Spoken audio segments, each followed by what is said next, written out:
Quelles erreurs j'ai pu faire avec mon premier investissement et quelles erreurs vous devez éviter, mais aussi quelles sont toutes les leçons positives aussi que j'ai appris de ce premier projet et comment est-ce que je ferais les choses complètement différemment si jamais je devais recommencer à zéro. Je vous explique tout, je vous dévoile vraiment entièrement le premier projet IMO que j'ai fait il y a quelques années. Je vais d'abord vous remettre un peu dans le contexte de ce projet, comment est-ce que je me suis positionnée sur ce premier bien, qu'est-ce que j'ai appris de ce projet-là, qu'est-ce que j'aurais fait un peu différemment et surtout si je devais recommencer et si je devais refaire mon premier investissement, qu'est-ce que ce serait? Donc pour vous remettre un peu dans le contexte, j'étais locataire à Toulouse puisque j'avais fait mes études là-bas, j'avais fait aussi mon alternance là-bas et donc j'avais mon premier CDI quand j'étais à Toulouse. Je vivais du coup dans l'hypercentre, donc c'est là où j'ai vécu toutes mes années étudiantes. J'étais en couple à l'époque, donc j'étais dans un appartement dans l'hypercentre, donc avec tout le charme de l'ancien, etc.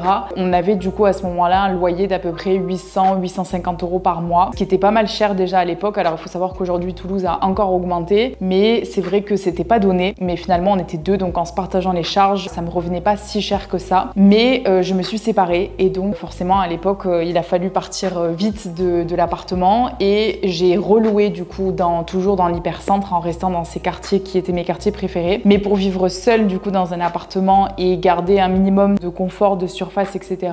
J'avais pas envie non plus de me retrouver dans un studio puisque je travaillais déjà, que ça faisait des années que j'habitais toute seule. Et bien à l'époque un loyer représentait du coup facilement 600 à 650 €. Et donc étant seule, ça va vite, on le sait, avec toutes les autres charges à côté, ça faisait vite beaucoup d'argent qui partait tous les mois. Et donc étant donné que je travaillais déjà dans l'immobilier, qu'investir c'était forcément le truc que je voulais faire en ayant un CDI. J'étais en CDI depuis, je dirais peut-être 4-5 mois et je me suis dit, j'ai eu cette réflexion aussi de c'est le moment quoi, c'était un peu ma nouvelle page avec cette séparation de vraiment faire les choses aussi pour moi. Et donc j'ai eu plusieurs réflexions à cette période-là. C'était premièrement, je vais pouvoir payer une mensualité qui est quasiment similaire, elle est peut-être un peu plus chère tous les mois, mais je vais être propriétaire. C'est l'occasion de m'éloigner un petit peu de Toulouse et donc me rapprocher de mon travail, donc c'est-à-dire gagner du temps sur mes trajets puisque je mettais à peu près une demi-heure, 45 minutes le matin parce que je partais très tôt, mais le soir je revenais un peu aux heures de pointe, donc du coup je mettais à peu près 1 heure de route. Donc je vais gagner du temps, je vais pouvoir prendre un chien parce que c'était vraiment un de mes objectifs, donc d'avoir un petit extérieur et de pouvoir avoir un chien, pouvoir éventuellement rentrer entre midi et 2, me faire une pause,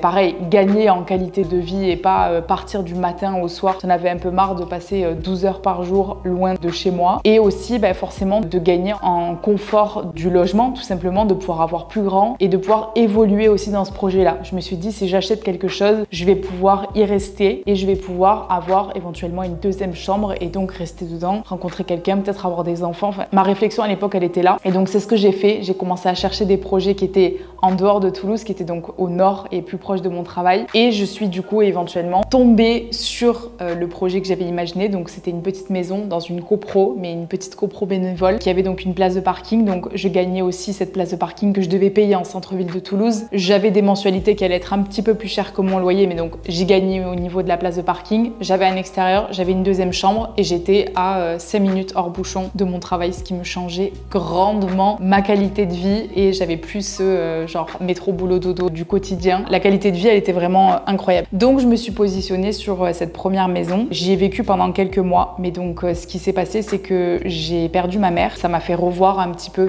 tous mes aspects de vie. Alors ça ferait l'objet d'une autre vidéo ou d'un podcast, mais bref, j'ai remis pas mal de choses en perspective et donc première chose c'est je quitte Toulouse et je quitte mon travail. Je peux pas rester ici et forcément ça a un impact sur les investissements qu'on fait, sur l'immobilier, sur tous les choix qu'on a fait et donc il a fallu mettre cette maison en location. Donc forcément tout ça s'est fait un peu vite, j'étais un peu dans le brouillard, donc j'ai mis la maison en location meublée et je suis rentrée sur Perpignan. Donc si je peux donner les points positifs et négatifs du coup de cette période-là, le positif c'est que pendant plusieurs mois j'ai quand même amélioré ma qualité de vie, j'ai pu atteindre d'autres objectifs que je voulais, j'ai pu commencer à capitaliser, etc.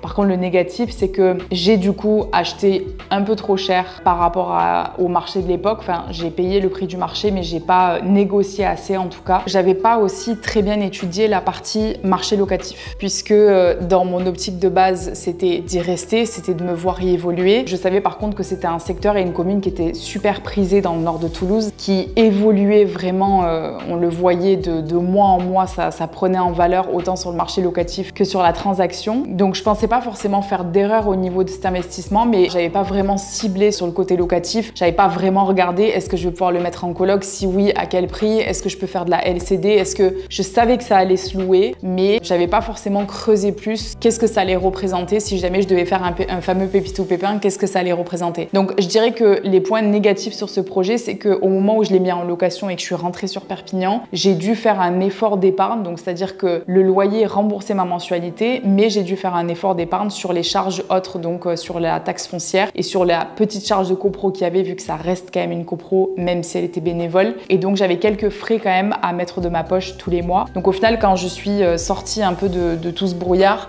j'ajouterais quand même qu'en positif, ça m'a permis d'économiser pas mal sur mon essence, puisque finalement j'ai arrêté de faire presque 2 heures de route par jour, et que également ça m'a permis d'économiser un petit peu sur toutes les sorties, etc., que j'étais tentée de faire un peu plus à Toulouse. Alors certaines diront que j'ai sacrifié ma vie sociale, et moi je le vois pas comme ça, parce que j'avais plus d'espace aussi pour recevoir mes amis, donc je faisais plus de choses à la maison en restant dans le nord de Toulouse que dans l'hypercentre. Donc du coup, l'un dans l'autre, j'avais quand même pas mal économisé sur ma vie en étant là-bas. J'avais une qualité de vie qui était meilleure, mais effectivement quand je l'ai mis en location derrière, j'ai fait cet effort d'épargne. Donc quand je suis sortie un peu de tout ce brouillard, j'ai mis la maison en vente. Les points, on va dire, positifs et négatifs de cette vente-là, au final, et donc du projet en général, parce qu'il faut jamais voir que une seule finalité, mais tout ce que ça a apporté aussi pendant la durée de vie du projet, donc vraiment de votre achat jusqu'à éventuellement la revente. Bon, premièrement, le négatif, c'est que j'ai pas fait de plus-value. Effectivement, le marché était en plein essor au moment où moi j'ai acheté, et puis il y a eu cette phase où les taux ont commencé à réaugmenter, et donc on le sait, les prix se sont un petit peu stabilisés. Moi, j'avais fait pas mal de travaux quand même dans la maison. Enfin, j'avais remis du coup une cuisine, j'avais refait tout l'extérieur, toutes les peintures, etc. Donc par rapport à ces dépenses-là et par rapport au prix, du coup, je l'ai revendu. On va dire que j'étais à zéro. Je l'ai pas vu comme une perte en soi, puisque je m'y suis quand même retrouvée. Donc ça rentre un petit peu dans ce que je disais tout à l'heure, c'est que j'aurais préféré négocier un petit peu plus la maison. Mais le point positif quand même, c'est que ça m'a permis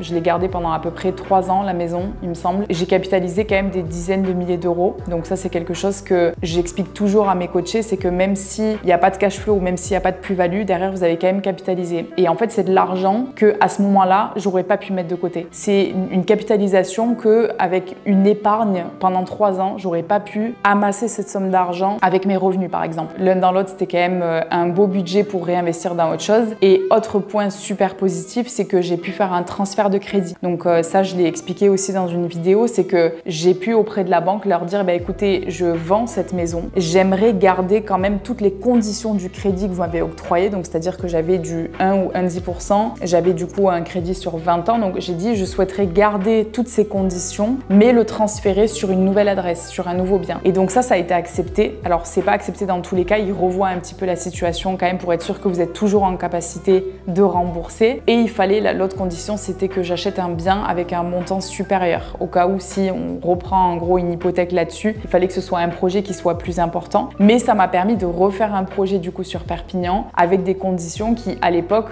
j'aurais eu un taux autour des 4%, alors que là, j'ai gardé mon taux à 1%. Ça a été quand même très positif, et cette capitalisation, au final, ça m'a permis de réinjecter comme de l'apport dans un nouveau projet. En tout cas, les leçons que je retiens vraiment de ce projet, c'est premièrement qu'il faut toujours essayer de négocier au maximum, pas du tout acheter au prix du marché, mais plutôt d'essayer d'acheter en dessous, et d'étudier le marché locatif, mais de fond en comble, d'essayer d'imaginer tous les scénarios possibles et quelles possibilités, s'il y en a une qui fonctionne pas ou qui fonctionne moins bien, qu'est-ce que je vais pouvoir vraiment faire de ce bien, comment est-ce que je peux l'exploiter au maximum. Autre chose que j'ai appris, c'est que faire une plus-value ou faire du cash flow, c'est pas une fin en soi. On a vraiment la possibilité de s'enrichir sur l'immobilier autrement. Clairement, sur ce projet, au final, j'ai gagné des dizaines de milliers d'euros avec la capitalisation que j'aurais jamais été capable de faire. J'aurais jamais épargné cette somme-là sur 3 ans. Et l'argent aussi, du coup, que j'ai, on va dire, épargné, que j'ai pas dépensé en ayant un investissement à 1% et pas à 4%. Donc, le fait d'avoir pu ramener ce crédit-là, le fait que je me sois bougé les fesses et que je sois passée à l'action aussi jeune, ça m'a permis en fait aujourd'hui de faire un projet beaucoup plus important. Et donc, j'ai plus gagné là-dessus en faisant ça que si j'avais juste espéré une plus-value. Il y a toujours moyen de se retourner sur un projet IMO, il y a vraiment toujours moyen de faire quelque chose de positif tant qu'on passe à l'action et tant que juste, voilà, en fait, on y va quoi. Juste allez-y, arrêtez de vous poser 36 000 questions, il y aura toujours moyen de se retourner derrière. Et donc, si je devais recommencer aujourd'hui, si jamais je devais vraiment tout refaire à zéro, j'aurais pris la même décision en étant à Toulouse d'investir dans un projet un petit peu plus loin, parce que je trouve quand même que si on cherche une RP, la qualité de vie, elle est quand même importante. Par contre, si j'avais su que j'allais partir aussi rapidement, j'aurais peut-être investi investi dans un projet plus petit dans le centre, dans l'hypercentre de Toulouse. Et donc, j'aurais fait de la LCD et puis éventuellement, avec une revente, j'aurais eu une plus-value plus importante. Donc, on sait que forcément, la valeur d'un bien dans l'hypercentre de Toulouse aurait pris beaucoup plus rapidement que dans le nord. Donc, peut-être que j'aurais fait un plus petit projet à Toulouse. Ou alors, si du coup, j'étais déjà sur Perpignan, ce que j'aurais fait ici, donc dans un secteur qui est beaucoup plus accessible. Donc, attention, je vous vois arriver. Si jamais on habite à Paris, je sais très bien que c'est des choses qui sont pas possibles. Mais moi, si du coup, je devais recommencer avec ma vie ici maintenant à Perpignan, ben, je me serais de suite positionnée sur une petite maison que j'aurais pu diviser ou sur un petit immeuble dans lequel j'aurais pu avoir des locataires. Pourquoi? Parce que vivre gratuitement et donc épargner beaucoup plus d'argent pour faire autre chose, enfin, c'est quand même un luxe qu'on a du mal à peut-être à quantifier là, mais c'est génial en fait de ne pas avoir la pression des charges et de se dire bon ben soit je fais ça et donc l'argent que j'ai en plus, j'en profite, je fais des voyages, je fais ma vie, je lance d'autres projets, ou alors ben, cet argent-là, je le mets de côté et je fais un autre investissement immobilier par exemple derrière. Donc je pense que dans un secteur accessible comme Perpignan, c'est ce que j'aurais fait de suite, c'est vraiment de